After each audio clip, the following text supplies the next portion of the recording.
Part 1. She locked the room after the funeral. The room at the end of the hall had always been hers. When we first moved in, she claimed it quietly, cleared it out, repainted it, filled it with soft curtains and sunlight. She called it her studio, though I never once saw her paint in it. Claire was like that. She didn't demand things. She just inhabited them, quietly, until they became hers by gravity alone. I never asked about the room. Not even when she started keeping it locked. Not even after the funeral. It was her father's. Originally. Before he passed and left her the house. She was close to him, closer than she was to anyone else, maybe even me. When he died, something in her folded inward. She didn't break. She compressed. And a week after the funeral, she locked the door to his room and never spoke about it again. For the first year, I didn't press. Grief is strange. Messy. Non-linear. She'd lost the man who raised her, the one who taught her to tie her shoes, to drive, to believe in herself when no one else would. She said as much the night we buried him. He was the one who never left, she whispered into my chest. But sometimes the ones who stay cast the longest shadows. Then, about 3 years later, maybe 4, something changed. Not all at once. Subtle at first. She got quieter, like her thoughts had grown louder. She stopped sleeping through the night. Stopped saying, "I love you," out loud. And then one night, I woke up to the sound of the locked door, clicking open. I didn't say anything at first. Just watched the hallway from our bedroom as she slipped inside. I waited. Listened. No light. No sound. Just stillness. And after 20 minutes, she returned to bed like nothing happened. When I asked her about it the next day, she paused, just for a moment, and said, "I just needed to remember something." But she didn't say what. From then on, she started going into that room once a week. Always late at night. Always alone. She never stayed long. Never took anything in or out. But when she returned, her expression always changed. Like she'd just spoken to someone she couldn't quite forgive. That's when the dreams started. She'd wake up panting. Sweaty. Eyes wide. Sometimes she'd say a name. One night, I caught it clearly. Eli. We didn't know an Eli. At least. I didn't think we did. But the next morning, when I gently said the name back to her, she froze. Then smiled. Just a dream. It wasn't a dream. It was a memory. And it lived behind that locked door, the one she used to call a studio. The one that belonged to her father. The one I was never invited into. Part 2, the photograph behind the mirror. After she said it was just a dream, I didn't press. I nodded, kissed her forehead, and handed her coffee like always. But that name, Eli, embedded itself into the back of my mind like a splinter. Small. Sharp. Inescapable. That night, after Claire fell asleep, I walked down the hall barefoot and stood in front of the locked room. The door was old oak, the knob brass, always cold to the touch, even in summer. There were no visible scratches. No signs of force. Just the soft thrum of time behind it. I listened. Nothing. Still, I turned and went back to bed without trying to open it. Not yet. Over the next few weeks, I watched her more carefully. Claire moved through our home with that same quiet grace she always had. But now it felt studied, like she was performing a version of herself she'd long outgrown. She hummed less. Laughed only when prompted. And sometimes, I'd find her staring out the kitchen window for long stretches, unmoving, as if she were waiting for someone who would never walk up the path. Then, one Saturday afternoon, she left for a yoga retreat. 3 nights. Upstate. She kissed me at the door, suitcase in hand. "You okay on your own?" "Always," I said. She smiled, and in that smile, I saw something I hadn't noticed before. Guilt. She left at noon. By 12:30, I was standing in front of the locked door again, her spare key in hand. It was on her vanity. She never hid it. I'm not even sure she thought about it anymore. But I did. I turned the key slowly. And opened the room. The air inside was still. Dusty. But not abandoned. It wasn't storage. It wasn't empty. It was a preserved world. Her father's books still lined the wall. His cologne sat half full on the dresser. The bed was neatly made, but the impression of a body still lived in the middle of the mattress, like someone had lain there recently, even if just to remember how it felt. But what caught my attention wasn't any of that. It was the mirror. Above the dresser. Ornate. Antique. Tilted slightly upward. And tucked into the bottom corner of the frame was a photograph. A boy. Maybe 5 or 6 years old. Blonde. Smiling.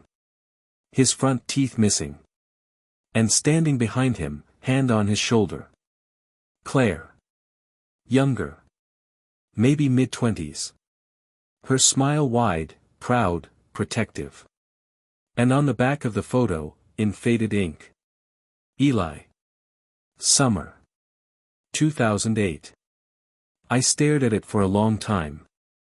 The boy's face was unfamiliar, but her expression wasn't. That was the face of a woman who knew the child she was holding. Knew him deeply. Not a cousin. Not a neighbor. This was personal. Maternal, almost. But Claire never had children. She told me that early on. I was never pregnant, she said once, plainly. Not even close. But there he was. Eli. Smiling behind glass, behind time, behind all the years I thought I'd known everything about her. I set the photo back exactly where I found it. Left the room. Locked the door behind me. And sat in the hallway for a long time, trying to understand. Who was Eli? And why had she buried him inside a room I was never supposed to enter? Part 3, The Lie She Never Corrected. I didn't sleep that night. I lay awake in our bed, staring at the ceiling, Claire's pillow untouched beside me. The silence in the house was louder without her in it. And yet, somehow, I felt closer to her now than I had in months. Because now I knew. There was a missing piece. And it had a name. Eli. The next morning, I did what I always told myself I'd never do. I opened her old journals. She kept them in the hallway closet, 10 or so small black notebooks bound with elastic bands, stacked in an unlabeled box. I'd seen them a dozen times. Always thought they were poetry drafts or grief therapy exercises after her father died. But now. I needed answers. I started from the middle. Summer, 2008. And within minutes, I found him. Eli asked if his dad would come today. I told him not to wait. It felt wrong. I feel wrong. I'm not his mother, but God, I wish I could be. My chest tightened. He fell asleep on the couch again. Curled into my side. I don't think I've ever loved anything like this. Not even the men I've said I loved. He doesn't know what I've promised myself. Another entry, weeks later. The lawyer says it's not up to me. That I don't have a say. I'm not listed. I'm not family. But how do you tell a child he's going back to someone who let him disappear for years? My hands shook. She tried to keep him. Not as a friend. Not as a godparent. As a guardian. A protector. Maybe something closer to a mother than she ever admitted. But he was taken away. By who, the journal didn't say. But there were clues. Marcus came back after all this time, and just like that, Eli had to go. I didn't think he had rights anymore. But he did. He had paperwork. Marcus. That name again. I had heard it before, once. Early in our relationship. A throwaway line about an ex who was complicated and, in the past. I never pressed. I should have. The journal entries ended abruptly in October that year. No more mentions of Eli. Just grief. Anger. Silence.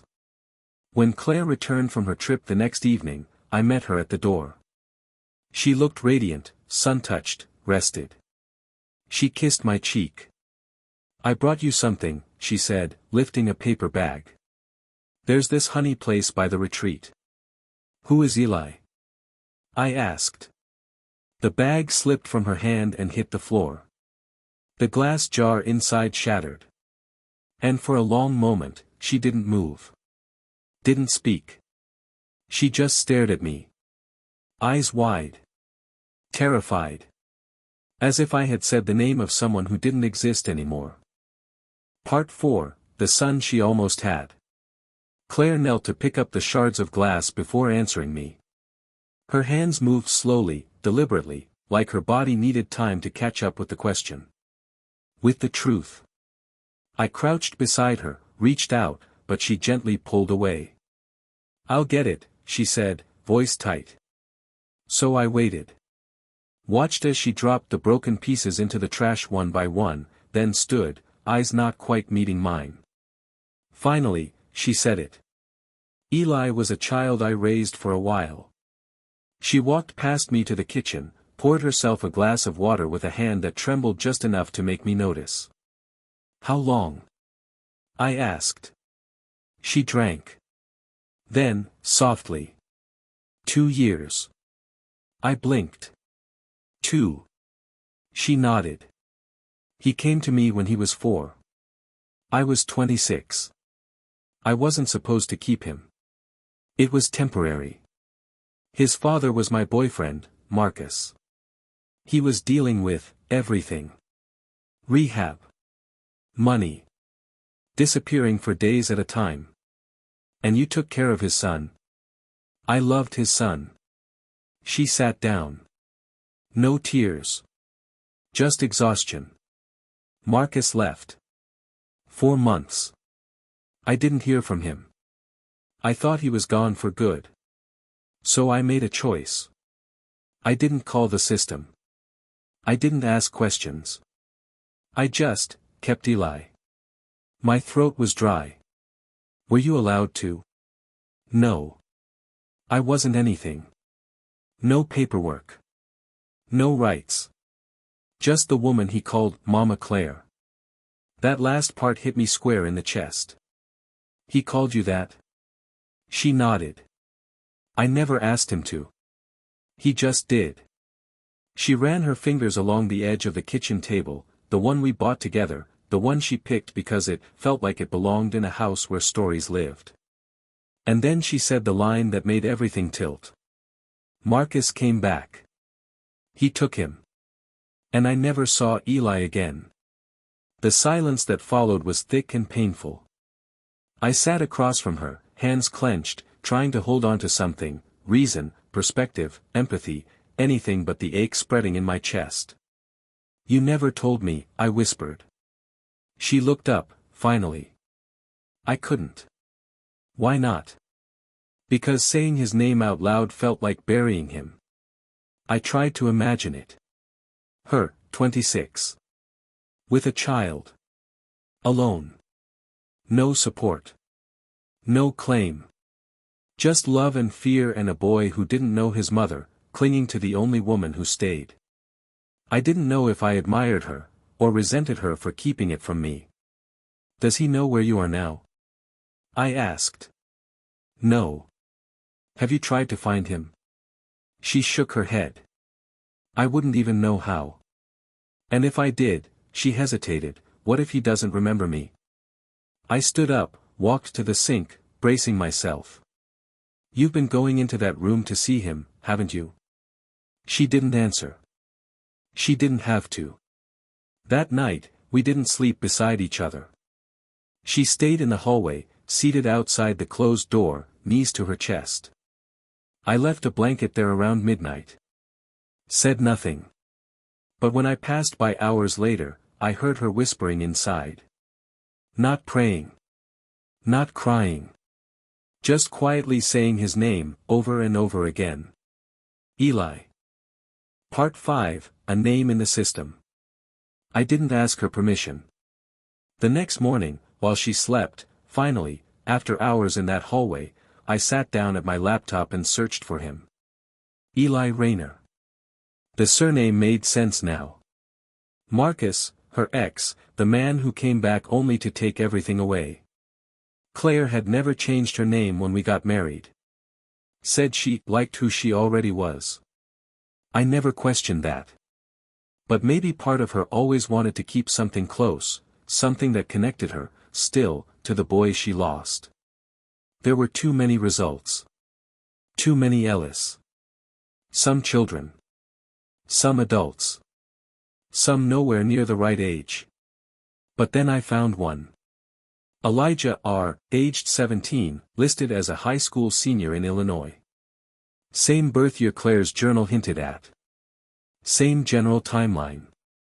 It wasn't much, but there was a photo in a school newsletter, a boy holding an art award. Brown hair now. Taller. Older. But the smile? It was the same. Missing teeth replaced by braces. But the same spark. The same eyes from the photo in the mirror frame. I sat back in my chair, staring at the screen. And I whispered, "It's him." When Claire woke, she came downstairs slow and quiet, as if bracing for the fallout. I was at the table. Waiting. When she saw the open laptop, she froze. "You looked for him," she said. It wasn't a question. I turned the screen toward her. "I think this is him." She stepped forward. Then stopped. Her hand went to her mouth. Her eyes filled, but the tears didn't fall. "Can I sit?" she asked. I nodded. She stared at the photo for a long time. Her lips moved slightly, like she was trying to say his name but couldn't let the sound come out. Finally, she whispered, "He looks so tall." I nodded. "I think he's in Chicago now. Public school. There's an art exhibit with his name on it." Claire blinked quickly, then turned away. "I don't know what to do," she said. "What do you want to do?" She looked at me. And for once, I saw her without her walls. No rehearsed answers. No gentle evasions. Just a woman breaking under the weight of memory. "I want to tell him I didn't leave." We didn't talk for a while after that. We just sat at the table. Me with my hands folded. Her with her past crashing quietly over her like waves she'd held back for a decade. That evening, she went back into the locked room. She came out carrying a box I'd never seen before. Inside were drawings. Dozens of them. Crayon scribbles. Marker portraits. Some with little captions. To Mama Claire. One showed a rocket ship flying past a big yellow sun. A tiny stick figure waving from the window. "I drew you in space," it said. She handed me the box. And then said something I didn't expect. "I want you to help me write to him." Part 6, The Letter We Wrote Together. We started the letter that night. It wasn't easy. Claire sat beside me at the dining table, elbows on the wood, head in her hands, as I stared at the blank page on my screen. The blinking cursor pulsed like a heartbeat. "Where do we start?" I asked. She looked at me.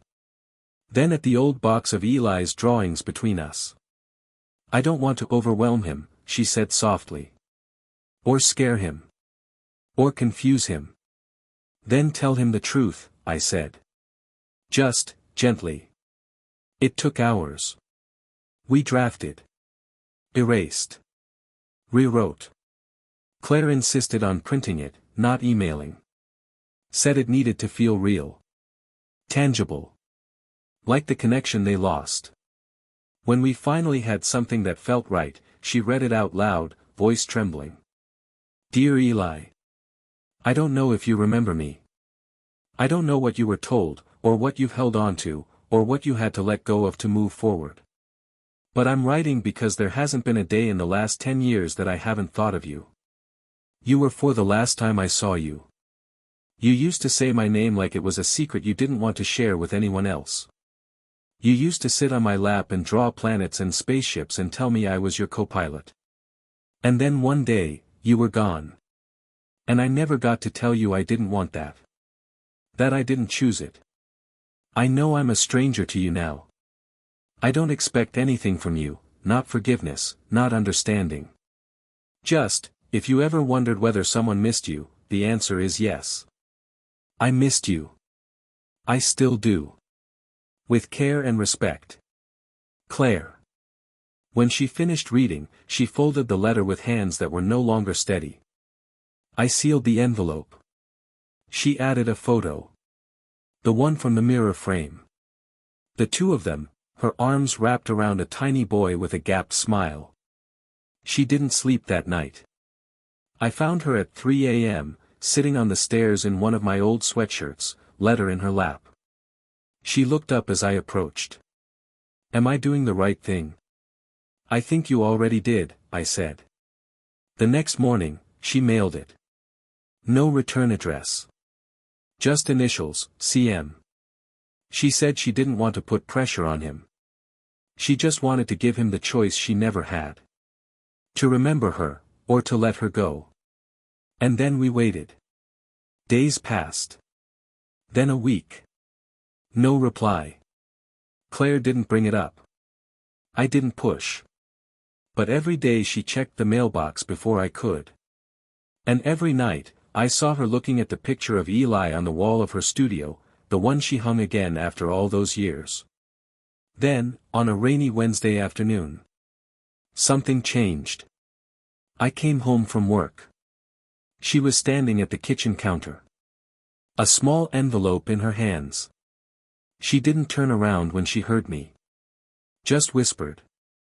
He wrote back. Part 7, his words, his voice.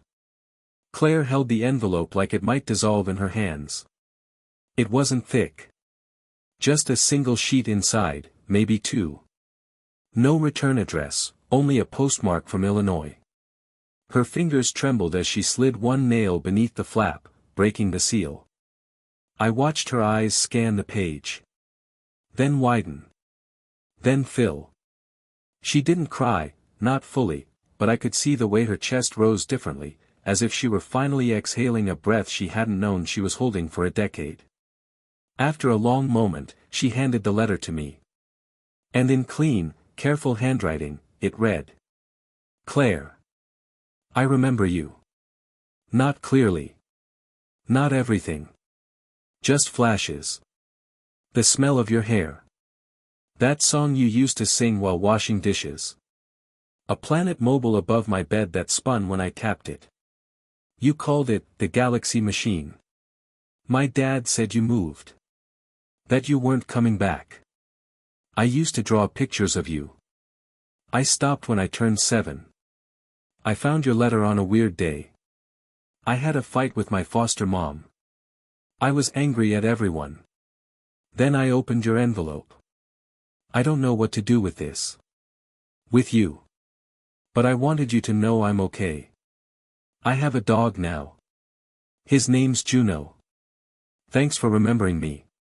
Eli. I read it twice. Then again. And when I looked up, Claire was wiping her eyes. He remembers, she whispered. I nodded. He remembers you. We didn't speak much after that. She kept the letter by her nightstand. Didn't frame it. Didn't fold it again. Just left it open like it needed air. The next day, she bought a notebook. Started writing again. Letters she said she wouldn't send. Not yet. Maybe never. But letters just the same. Weeks passed. No second envelope. No call. But something about the first response was enough to stitch the tiniest crack back together. It wasn't closure. It wasn't a reunion. But it was real. And sometimes real is more than enough. Then, one night, I came home late. The house was dark, quiet. I called her name, no answer. I found her upstairs. Not in the studio. Not in our bedroom. But in the room at the end of the hall. The one that had stayed locked until all of this started. She was sitting on the floor, knees tucked up, hands resting over her heart. "I think," she said softly, "I'm ready to let this go." She handed me the photo from the mirror frame. And the crayon drawings from the box. All of it. "I want you to help me pack it." "Are you sure?" She nodded. "I'll never forget him. But I don't want to live inside the memory anymore." We boxed everything gently. Not to erase. To preserve. And when we sealed it, she wrote on the lid. Eli. The part that made me brave. Part 8, the room we left open. The room at the end of the hall isn't locked anymore. We didn't turn it into a guest room.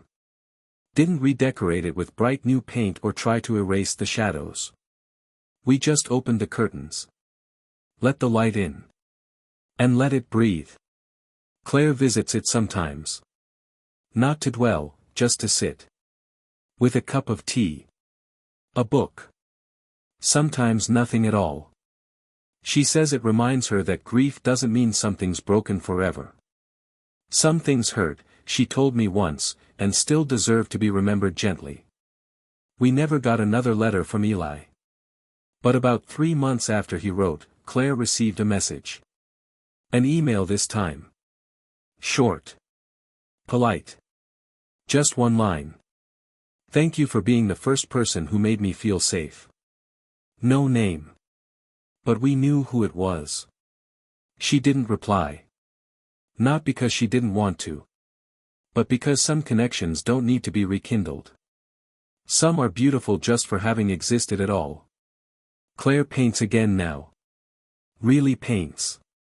The first thing she hung in her studio was a canvas filled with color, deep blues, golds, and a small childlike rocket in the corner, half hidden, as if flying off the edge of the frame. I asked her what it was. She smiled. "An orbit I'll always carry." Our marriage didn't return to what it was before. It became something better. Something truer. Because when you live with someone's past, their whole past, and still choose to hold their hand, that's not comfort. That's love. And it took me years to understand that love isn't about knowing every chapter. It's about choosing to stay once the hidden ones are finally read. Some nights, she hums again. In the kitchen. By the sink. When she thinks I'm not listening.